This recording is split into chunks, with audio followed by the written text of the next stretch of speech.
Hello and welcome to another edition of Morning Hoops Basketball Podcast. I am Anthony Deneau. He is Kyle McKeown. I'm on Twitter at Anthony Deneau. He is at RotoKyle NBA. We got a very special edition. We're going to give you our all-decade teams for the 2010s, the decade ending 2 weeks from now. We want to tell you who our teams are. So we're going to do guards, two forwards, and a center. And we're going to do first, second, and third team. So 15 players altogether, if that's how you guys want to break it down. Kyle, I'm really excited about this. Yeah, this isn't something that usually super appeals to me, but it's that's kind of the fun thing about doing this show together is these ideas that you come up with bring me into a new frame of mind. I don't obsess over the awards for the most part. I don't look back a lot on a lot of the kind of the side things. I guess maybe it's because I spend so much time looking at the statistics for fantasy that I just kind of focus on that and not necessarily the awards and the narratives and the general, the outside perceptions of players. So this was nice to kind of dig in and look at getting kind of building arguments and narratives to say, okay, this is why this guy should be here, because that's what this is kind of a, who had the best storylines from the last decade? There's so many things. You have really the emergence, the decade of super teams and superstars deciding where they're going to go instead of front offices and teams deciding who's going to go where. So, I mean, those are really the emergence of shooting and the positionless basketball and disappearance of the center in some regards, at least in terms of having a 35-minute a night slow plodding big guy. A lot of these things are over. It was the LeBron era. So that's a lot of things were dictated from that center point where you're saying every other team in the league was trying to beat LeBron all decade. And that's why I think you saw so many more teams look to develop or find players who were quote unquote big forwards who could be facilitators, be the primary core guy, both on defense and offense potentially. So yeah, it's been a heck of a fun decade. So yeah, let's jump into it, brother. All right, so we're going to show you guys on the live stream, and we're going to put up our picks here to start things off. We're going to go with our first team and go with the guards. So I have, here we throw it up here for you guys. On my team, I have Steph. Oh, no spoilers. If you're watching on YouTube or on Periscope or wherever, Twitter, then you're definitely already seeing all the picks, but that's fine. Let's have a discussion about it. All right, well, let's get into the guards here. I got Steph Curry and James Harden. I'm not the biggest fan of Harden, but there is no denying to me that he belongs on the first team, all-decade team. Just an incredible score like we've never seen before. I know this era really generates points, something more so than any other time in the NBA. So he is somewhat a product of that, but there's no denying that he is a scorer in line with anybody we've ever seen, and almost 40 points a game as we speak, and an MVP before last season, and could have won it last year. Was finished second. Really, since he's gone to Houston, has been the man there and has been in the MVP conversation. When you go through everything, other than Steph Curry, who won several championships, won 2 MVPs himself, James Harden's the best guard from this last decade. And you can make arguments for other players, whether it's Russell Westbrook, Chris Paul, Kyrie Irving. I know there's the Kobe stands out there, but I have my argument against considering him, especially in the first team.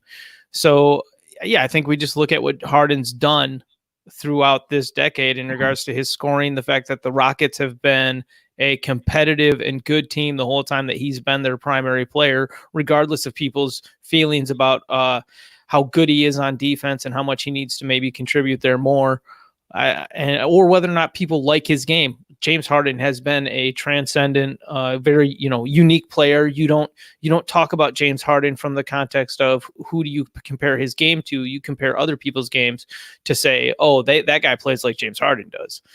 So yeah, I don't think that too many people would have issue with Steph Curry and James Harden both being our guards on the first team here. Yeah, and I already spoke on Harden with Curry. He's changed the game in many aspects. I mean, shooting has never been as important as it is now. Teams want to have 5 shooters. His incredible range, and you see that being copied more and more. When I was managing a youth center earlier this decade, Steph Curry and was one of the players that was talked about as much as anybody, as much as LeBron, even though this is a lot of, like you said, the LeBron era. Curry, I think, has changed the game in a lot of ways as well. Well, when you get out on the court, you can emulate what the smaller guys do because they're like you for the general person. So like you can go out there and be like, I'm Steph Curry. I can take these shots. You can't go out there and throw down dunks like, your Sure. favorite players. So Right. that's a little bit part of it. It's the psychology of seeing yourself in that person too. It's great to see a player though of his stature who he's not a dunker, Steph, but he still is so dominant, and his handle is incredible. I know he can pass with the best of them. He's not going to enamor you with his assist numbers, but that's because Draymond Green has been such a great facilitator, and Durant there as well. I mean, there's so much going on with that team. You're going to hear more about the Warriors. Absolutely. Now we do take a divergent course in our forwards. We do. So I've got LeBron and Durant, and you went with LeBron and Kawhi. So I think my Kawhi argument's pretty. Like, I don't think people are going to argue with the fact that Kawhi was the best player on 2 championships. He won 2 Finals MVPs. He's got 2 Defensive Player of the Years in an era where it's your best offensive players are largely wings. So that's, to me, is just amazing. It's not like he had an easy job every night doing what he's done. And especially after last season with Kawhi, the fact that he goes to the Raptors and nobody was really picking them as, I mean, people would, give them a how do you do in regards to saying they have a chance to win because they have Kawhi, but nobody was really looking super hard at the Raptors and saying, oh, they're definitely a championship contender this season. So, okay, let's talk about Kawhi versus Durant. Originally, I had Kawhi in my 5 for the first team, but that's when we were using 3 forward positions. When we decided to use a center position, sadly, that kind of bumped Kawhi for me to the second team because I had to put Anthony Davis at the center position. So originally Kawhi was in my 5, but that's just not how it works. Well, I mean, the all-decade team is a fantasy kind of endeavor with us doing this right now, but the all NBA teams each year do have a center listed, so I felt it was good to go with that format. Yeah. Now, so why do you have Kevin Durant then? Okay, so here's a few things that went into my mind about going versus Durant over Kawhi. If you look at the first part of the decade, really Kawhi was a role player for the first 3 years, like a real defensive specialist. He has come on and turned out to be this amazing, efficient player and an all-time great defender. But if you look at those first few years, Durant was already a superstar, I think, and was putting up these crazy numbers when the decade began. Kawhi was a little bit behind that. There's nothing wrong with that. He's still an incredible player. They both are, as you said, okay, so Durant is an MVP. Kawhi's a Defensive Player of the Year. They were both 2-1 in the finals in this decade. Is that right? Or was Durant 2-2? I guess he'd be 2-2. He won 2 with the Warriors, lost 1 with the Warriors, and then another one with OKC.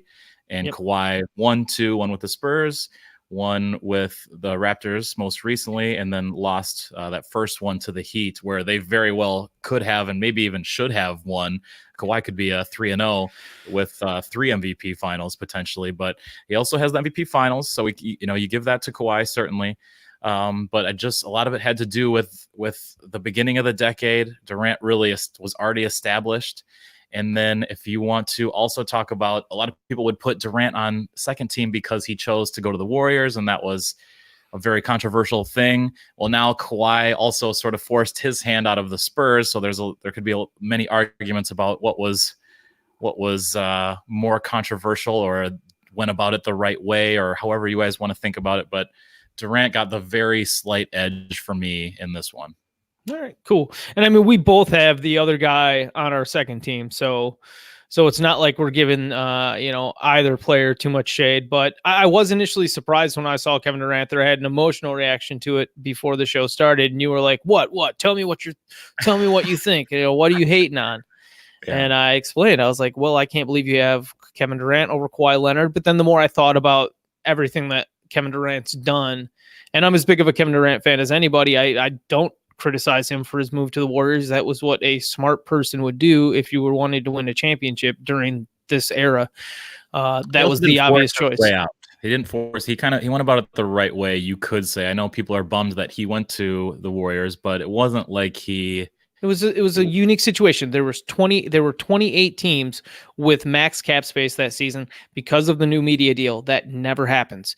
Usually players stick with their same team because or they have a very limited choice of where they can go. And generally the best team in the league is not going to have max cap space available. It just doesn't happen because they've already invested their money in the guys to become the best team in the league. This was just a confluence of, a perfect storm for Kevin Durant to look out across the league and say, where can I actually go win a championship playing in a league where I'm matching up against LeBron James and Kawhi Leonard. I need guys around me to help, maybe carry that load a little bit or to help remove some of the burden. So the whole snake narratives around Kevin Durant were just trash to me. But hey, y'all feel the way y'all want to feel.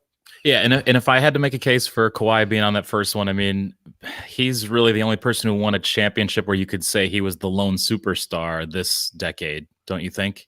Oh, yeah, that's the other thing. The fact that, LeBron and Kawhi have obviously led their teams to championships, whereas everybody else, it's been a team effort, Yeah, there really is a great argument. And let's get to our center position, because really us using centers is what made me bump Kawhi. So not really any arguments for either of us here. Anthony Davis, the center of the decade. But it was hard.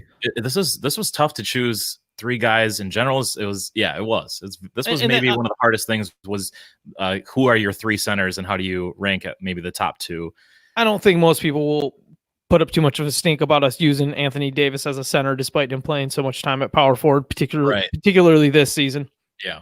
But look, man, when you go through and you look at all the center eligible players from this year, this decade, whether it's Tim Duncan, Marc Gasol, Pau Gasol, Dwight Howard, trying to think of some other guys off the top of my head right now.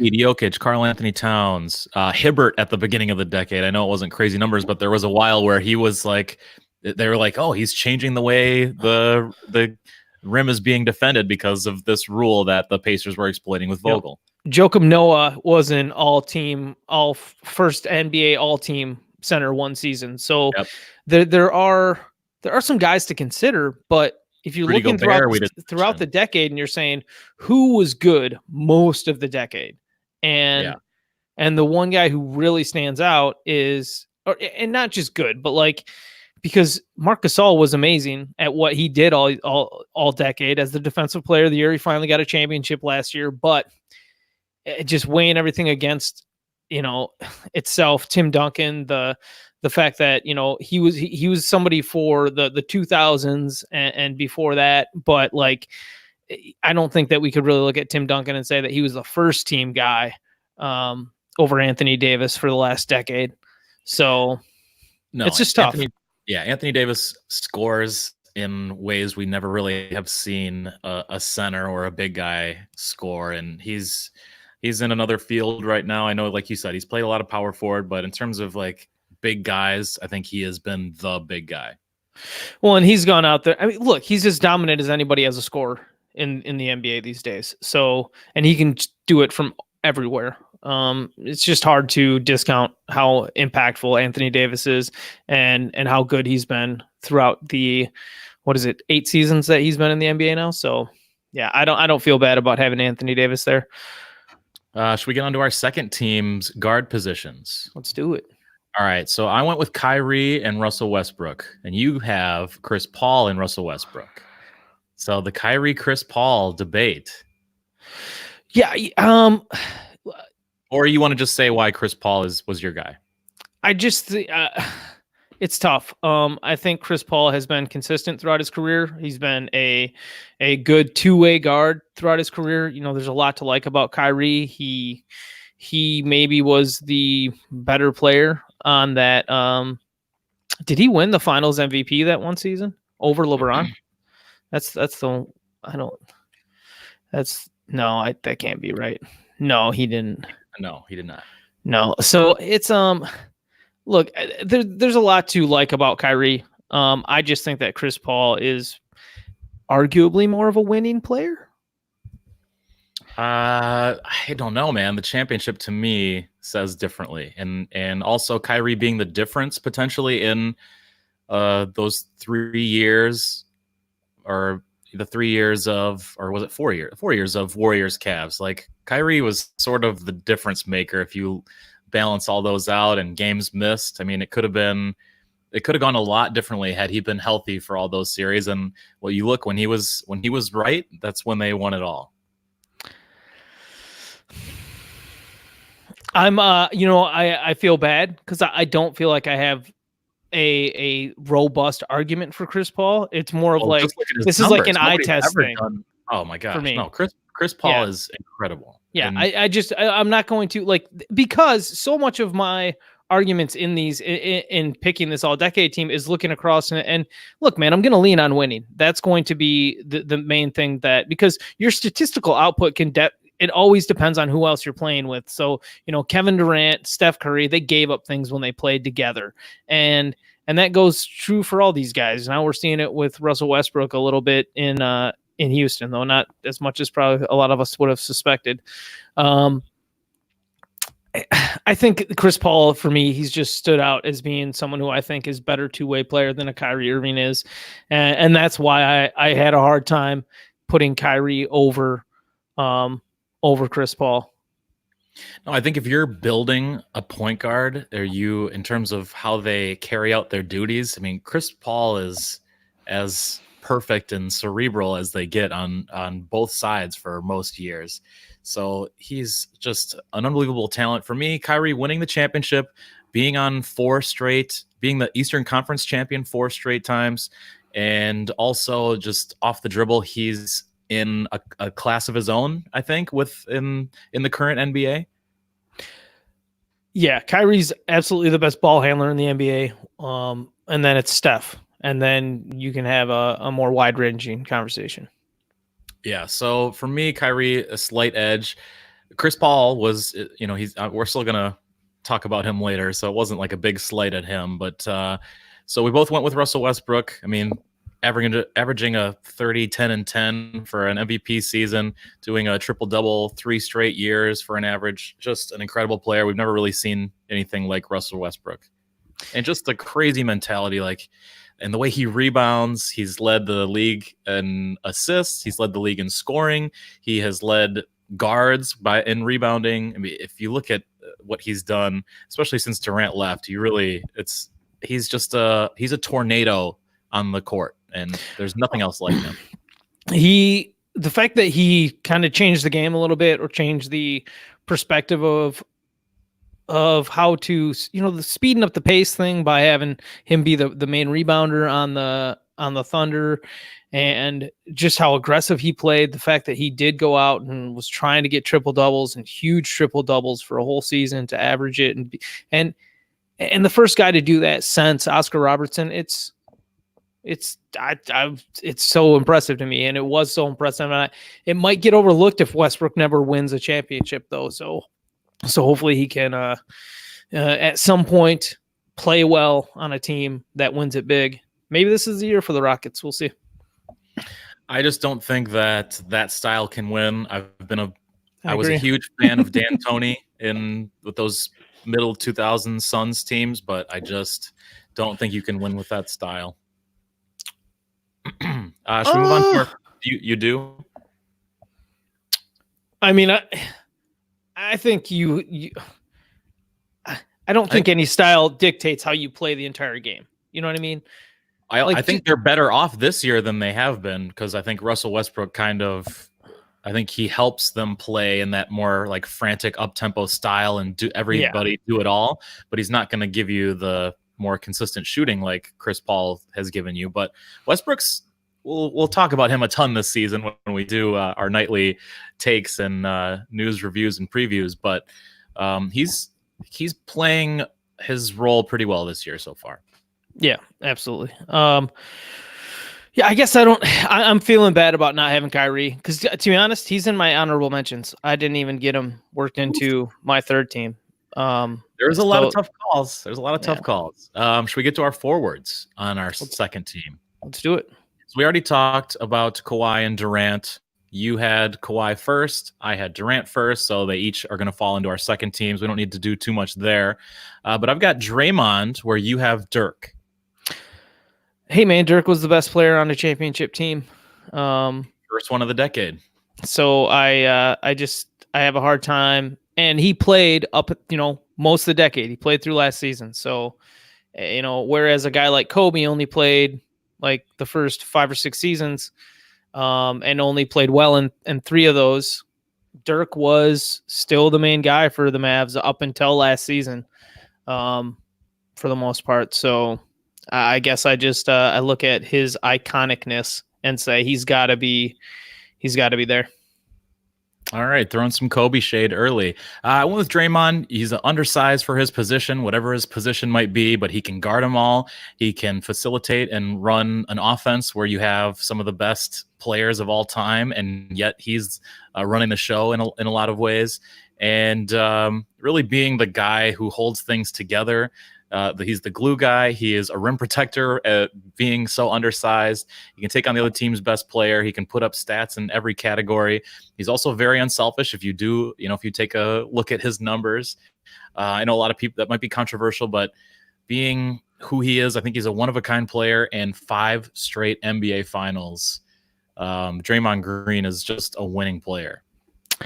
Yep, he's won a Defensive Player of the Year award. He's got 3 championships. I agree. I've got Draymond as one of the forwards for my third team. So he was definitely there. And if you're looking at the best defensive players from this decade, it's probably Kawhi Leonard and Draymond Green as far as their impact and the type of players that they've had to guard throughout their careers. And not to mention the fact that both of them have been able to go up and down the scale and guard so many different positions when needed. Also, Draymond's durability, and you talk about him and Kawhi being able to guard anybody and everybody, but also doing it in May and June and still staying together. That's a huge deal. Like, a lot of guys aren't on our teams because of devastating injuries or missing time here or there, but Draymond's very durable and has played, almost 100 games for 5 straight years. Yep.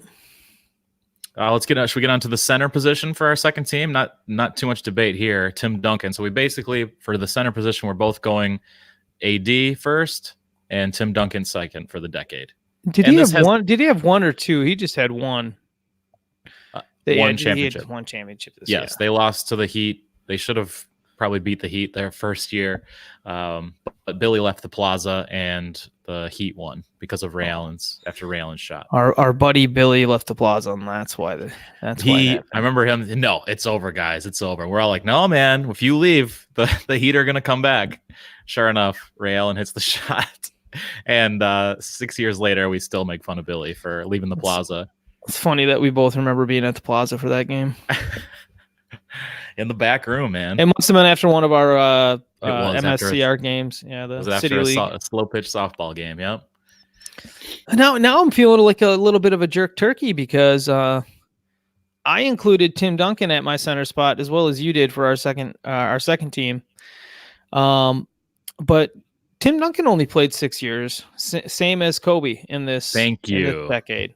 Yeah, that's right. And they both. Wait, did they both get a championship too?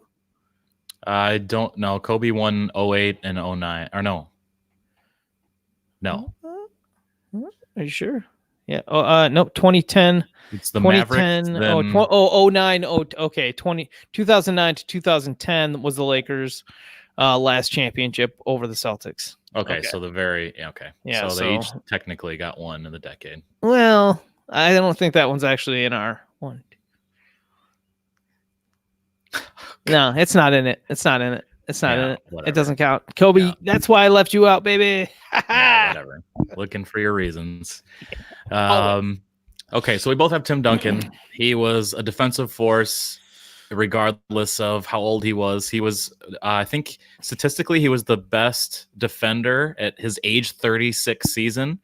He also, if you want to go with his per 36 numbers for the decade, it goes out to 19, 12, and 4. So Tim Duncan, even though he was managed well by his coaching staff in his later years, still an unbelievable talent. And no, I mean, you just couldn't score on the guy. He's just a force down there. Yep, he was awesome. I mean, yeah, I'm trying to remember if there just wasn't as much decline as every single year you would think, all right, he's going to decline more. He's going to decline more. And nope. Yeah, exactly. He could have kept playing. He's Tim Duncan, man.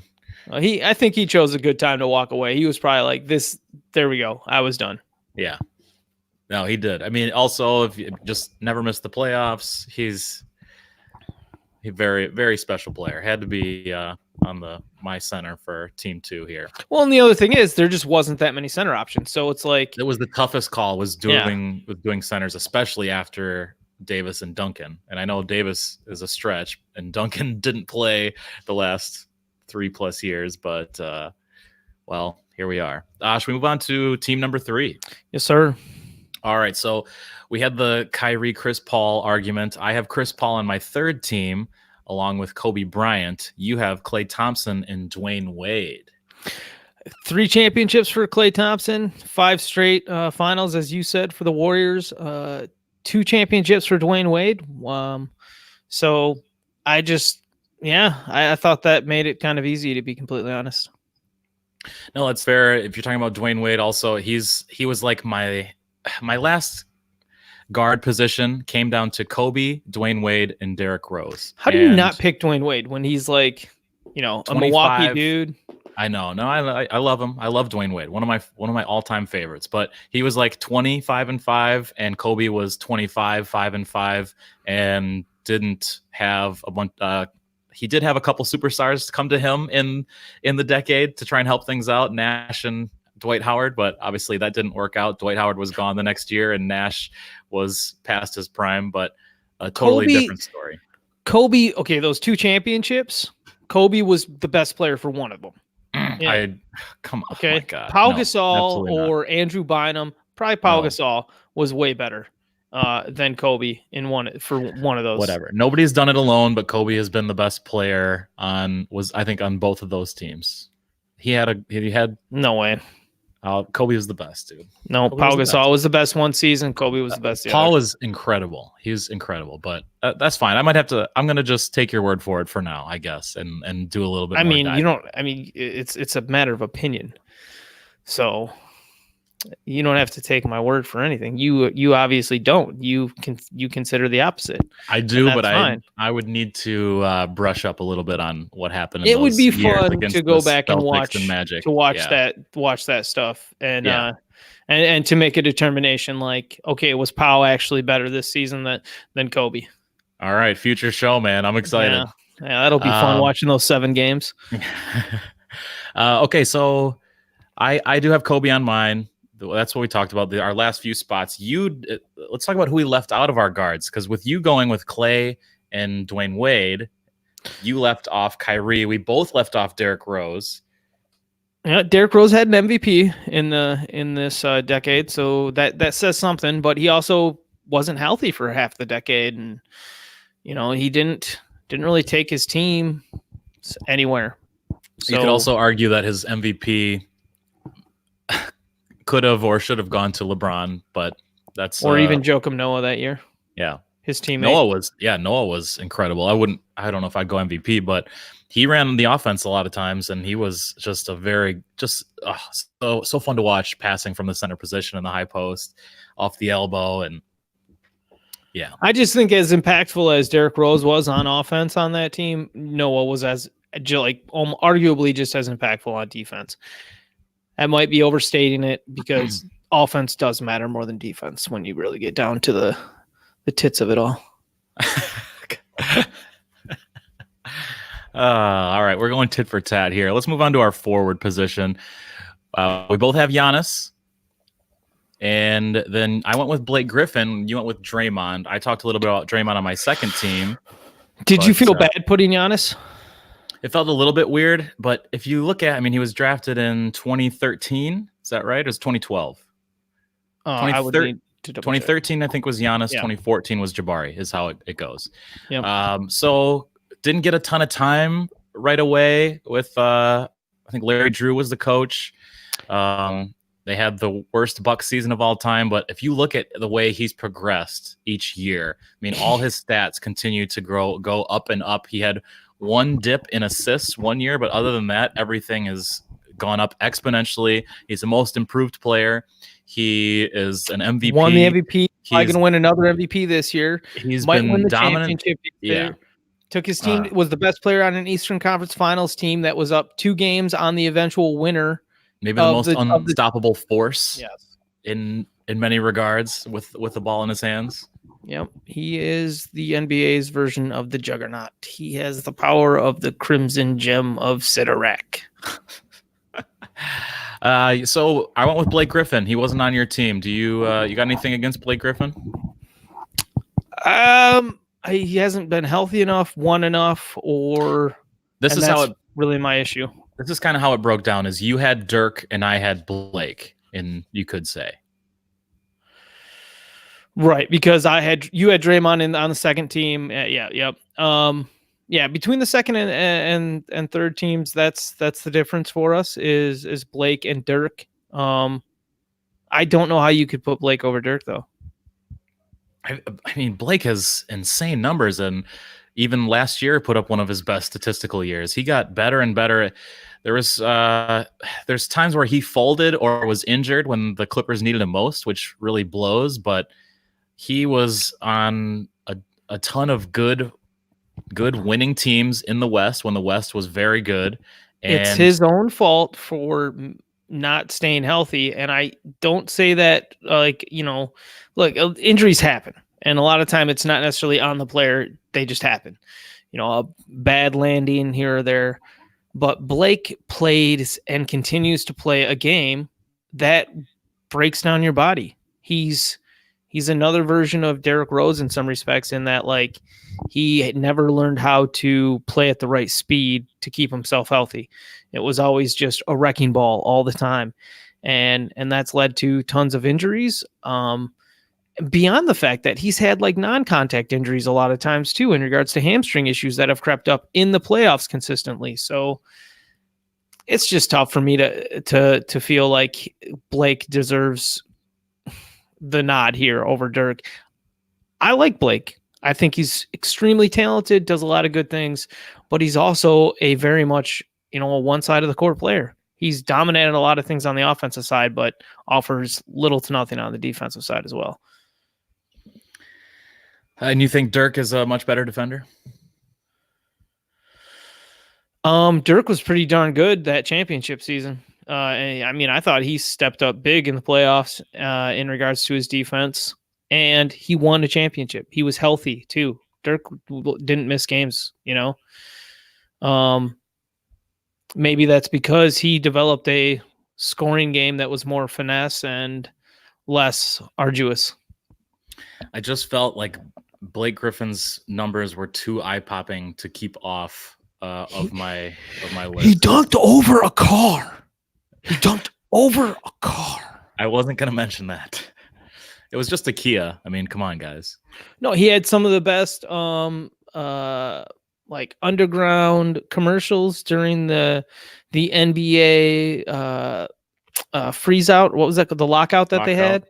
Yeah, there was a lockout sales ad that he did with Kevin Love that was hilarious. He's, he likes to do comedy on the side. There's a lot of things that's great about Blake Griffin, but he wasn't as good as Dirk Nowitzki.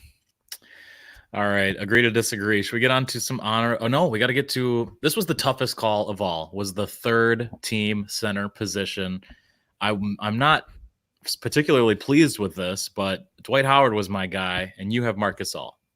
Dwight was on a few All NBA first teams this year to start this decade to open it up. So, I think what made me lean away from Dwight was the fact that he he wasn't deep in the playoffs on any teams during this decade. The Orlando team that he took deep into, took to the finals was in 2008, 2009 against the Lakers. So I just kind of looked across the way and said he didn't win enough in this decade to be that guy.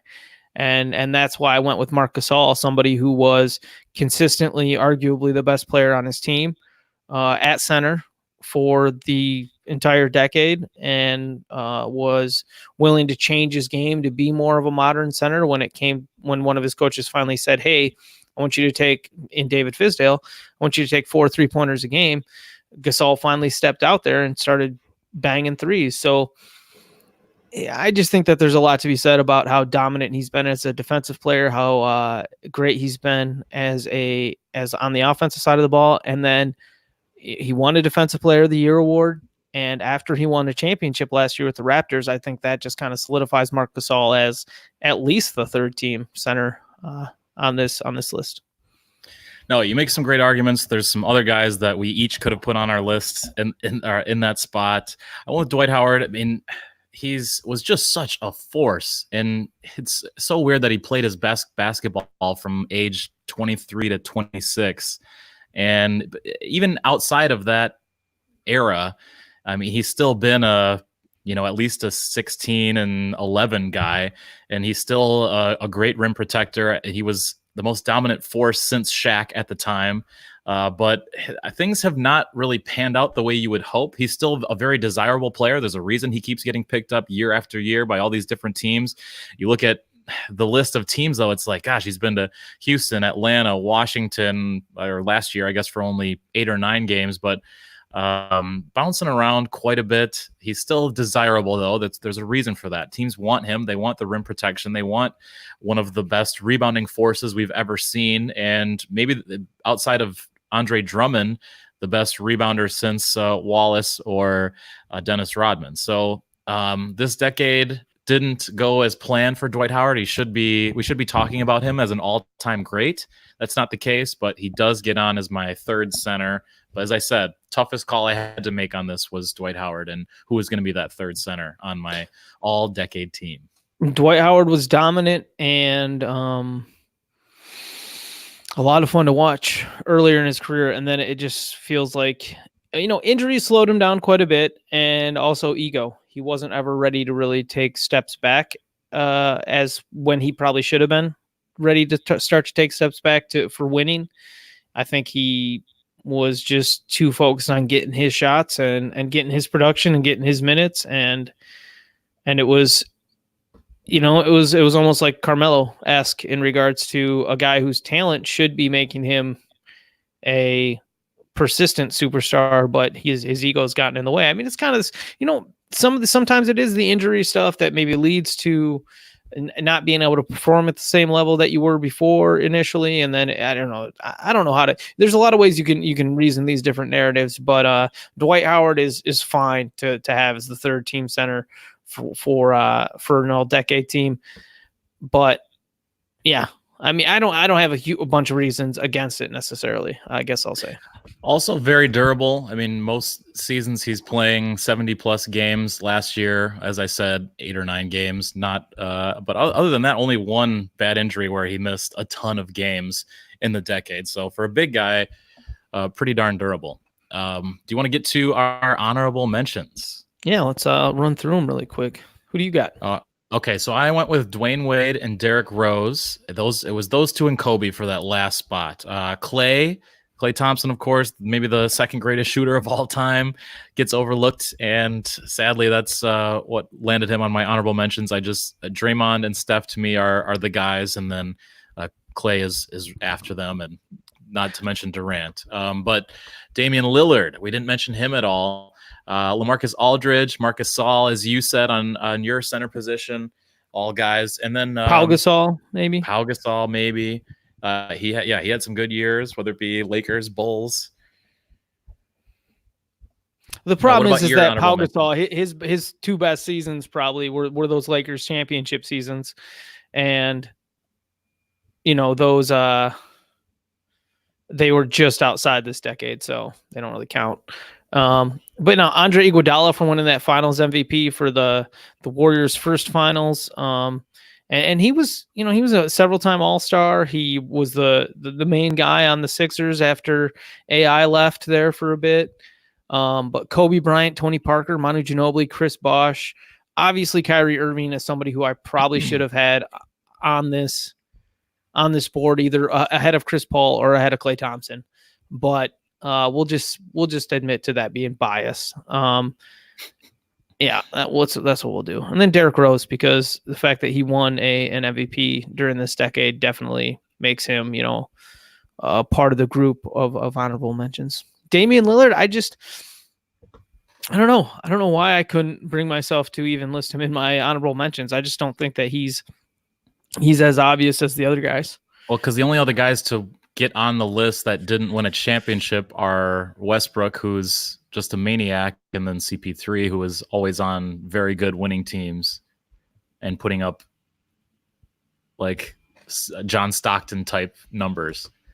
Yeah, Damian Lillard definitely deserves the honorable mention, and it'd be interesting to really dig deep into the numbers to try to make an argument for him to be on, maybe even the third team.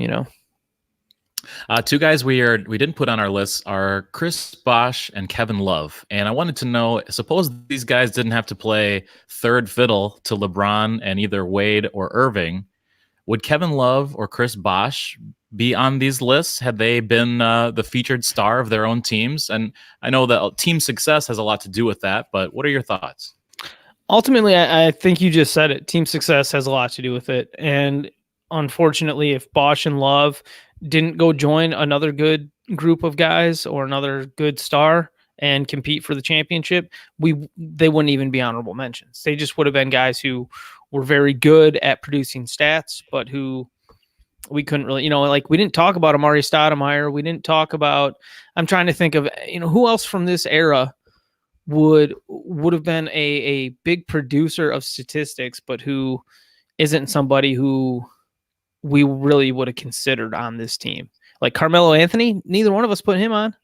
Right, and if you look at other websites, all-decade team, he's on a number of them, or at least in the conversation. So I figured he wasn't going to be on yours for many reasons, but he wasn't on mine either. And a lot of that has to do with playing winning basketball. And I guess you could make some arguments about Kobe being an inefficient scorer, similar to Melo, but they're two different stories in my book. Yeah. I can't think of anybody else off the top of my head that is, as similar to Carmelo, who is almost assuredly going to be a Hall of Fame level, type player, but who I'm like, all decade team? No, not sorry, with only 15 guys. Right. Well, what do you think, Kyle? I think that about wraps things up. That's about it. Yeah. Thank you to everybody for watching. I guess a couple of little quick news notes for anybody who gives a rip. Marc Gasol is going to be out for a few weeks for the Raptors, so that should mean lots of starting for Serge Ibaka, some backup minutes for Chris Boucher, and that's about it there. Atlanta decided to start being 6-22. Coach Lloyd Pierce said he just needed they just needed to make a change. We've already seen Alex Len start at center. We'd already seen Damian Jones start at center. Now we get to see rookie Bruno Fernando, who has a bit of that Bam Adebayo mystique to him. If you go look at his G League stats, he does a little bit of everything. So that'll be fun to see how he plays. Absolutely. Cam Reddish was also in the starting lineup. So we saw a starting lineup on Thursday of Trae Young, Kevin Huerter, Cam Reddish, DeAndre Hunter, and then Bruno Fernando. Jabari Parker moved to the bench. Other than John Collins, this is like the young Hawk. Well, and by featuring this lineup with Reddish in there at small forward, Hunter shifted up to power forward. Now we have the door open to, does Collins come back and push Bruno Fernando out of the lineup, or does he push Cam Reddish out of the lineup? And that'll be interesting to see how they go with that there. And that's coming up just a few days after Christmas, I believe. Two more games. Two more games for Collins. Awesome. Well, as Kyle said, thank you all for joining us. And we appreciate your guys' comments, your likes, your reviews, your rates. It helps us immensely. We can't thank you enough for checking out the show. For Kyle, I'm Anthony. We'll be back on Sunday night. We love you.